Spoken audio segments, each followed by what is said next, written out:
Hey guys, Max here. In this video, we're going to be talking about the best alchemy crafting build that we can make in order to help you have the highest chance of success at proccing those bonus potions, elixirs, and poisons. Now, I've seen a bit of misinformation out there in regards to how to create this build. I've seen builds that require the cleric class or that builds come online at level 10 or level 6. That's all inaccurate. The build that we're about to go over comes online at level 5 with a 97% success rate, and we're going to push that build's limits all the way to level 9. We are first going to go over the build, and then I'm going to explain why it works so well, what stats we need to be focusing on, and then a small spreadsheet that shows different examples of various builds and how they compare to this one. Before we begin, I'd appreciate it so much if you'd hit the like and subscribe button down below, as it really does help the channel grow, and this research did take a bit of time in order to make it a strong early game build. And if not, that's okay. Just keep watching and give me a chance to change your mind about it. Let's go. So first we're going to head to the hideout and talk to Withers to get a new hireling. Fate dost thou require? Very well. Choose. And the hireling we're going to get is Brianna Brightsong, who is a halfling, and we're going to talk about why we're picking her and the beneficial racial traits that she'll have here in a minute. And now that we have her recruited, we're just going to talk to Withers to respec our class. Fate dost thou require? As the And we're going to choose Wizard for level 1. These spells do not matter, although bonus tip, I like to choose a couple spells from this list that I can cast on my party members while she doesn't have to stay in the party, like Longstrider is a pretty good one. But abilities, you just need to make sure that you have Wisdom level 16. It does not matter what these other ones are. You just need to make sure Wisdom 16, so just spread these out however you want. And then proficiencies, this is very important. You need to make sure that you switch one of your two to medicine. So change it from +3 to +5. And this is going to come into play later in the video when this all comes together. And that's going to wrap up the respec. Next, we're going to level up to level 2. We're going to stay with Wizard, and we're going to choose the subclass Transmutation. These spells do not matter at all. Just pick any two that you want. Doesn't matter. Now, before we go to level 3, let's back out a second and let's take a look at her stats, okay? So because she's a halfling, she gets the trait Halfling Luck. When you roll a 1 on an ability check, you can re-roll the die and use the new one. This is basically a fail-safe. So when we're trying to proc our potions, if we roll a 1, this gives us a second chance. And then because we chose Wizard level 2 with the subclass Transmutation, we get Experimental Alchemy. This is what allows us to do the procs on the potions and the elixirs, as long as we succeed a DC 15 medicine check. Okay, now medicine check, keep that in mind, because when we were going over our proficiency bonuses, we chose the one to level it up from 3 to 5. Remember that, okay? This is very important. The next step is to increase this number as high as possible and as soon as possible, which is what we're going to go over next. So we're going to come back to leveling. Instead of Wizard, we're going to branch off to Bard. And it doesn't matter any of this, just hit accept.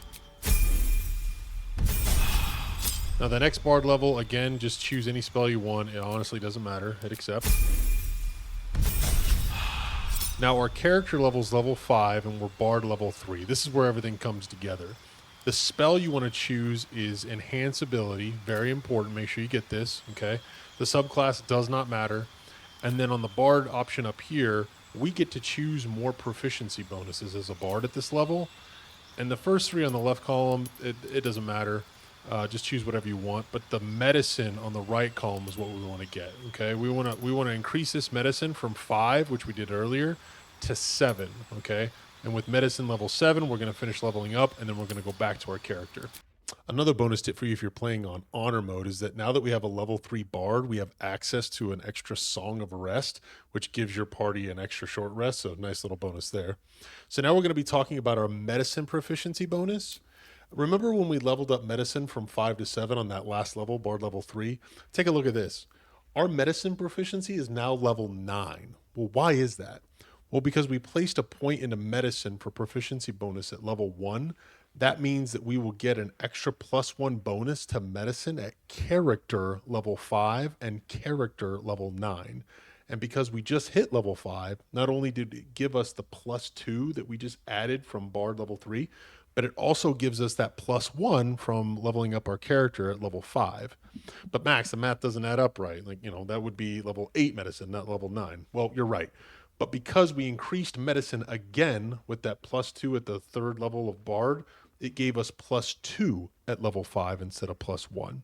And it's also going to give us +2 again at character level 9 instead of +1, which means at level 5, we have +9 to medicine proficiency, which gives us a 97% chance to double proc our alchemy crafts. So let's see how far we can push this. Let's go back to leveling up our character, which is now level 6, but let's hit Bard level 4, pick whatever spells you want.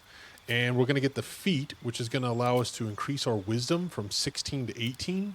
This is going to give you a +1 bonus to your medicine proficiency. So now we're bumping it up from 9 to 10.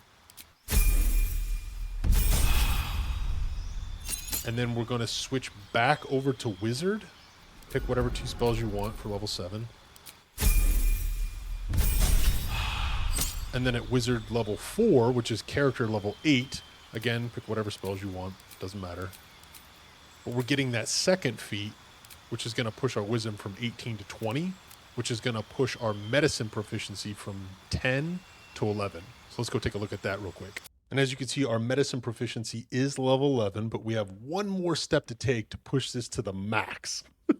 Get it, max? No? Okay, fine. Anyways, remember when I said that we're going to get another +2 to medicine just for hitting character level 9? Well, that's our next character level, right? So let's just go level up, and you can choose any class that you want. Doesn't have to be cleric, doesn't need to be ranger, bard, or wizard again. So for fun, let's just choose fighter. That's like a melee class, right? We'll hit that. And then we're going to go back to medicine. And now because we hit level 9 and we chose those proficiency bonuses at level 1 when we created the character, and at bard level 3, it gave us a +2 to our medicine checks. Now here's a small spreadsheet that I made with various different build paths to show the character levels, the class that was chosen at that level, and what medicine proficiency came out of that. This first column here is the build that we just worked on. This second one is the same thing, except that fighter class that we chose in the any class section of level 9. I just switched that into level 7 just to see how it would play out. The end result is the same, but it's less efficient here at level 8. And these other builds here are just examples of me trying out different things to collect more data. These 2 builds right here represent the +1 bonus for when you hit level 5 and level 9. Up here, the success rates. These first 4 are part of the build that we just talked about. This is level 9, level 8, level 6, and then the 2 wizard, 3 bard is the level 5 that I talked about at the beginning of the video where this pops off. This 2 wizard, 4 cleric, I saw this on Reddit, but it had an 85% chance of succeeding with a 7 medicine proficiency. And this is at level 6. This one above it is level 5, character level 5, 2 wizard, 3 bard. And I even tried a 5 level wizard, and it was the same percentage on the success rate. And I did 200 crafts for each of these just to make sure that I gave a good representation of each of the builds. And all that's left to do is start crafting. Make sure you use Enhance Ability, which is what we picked up at Bard level 3.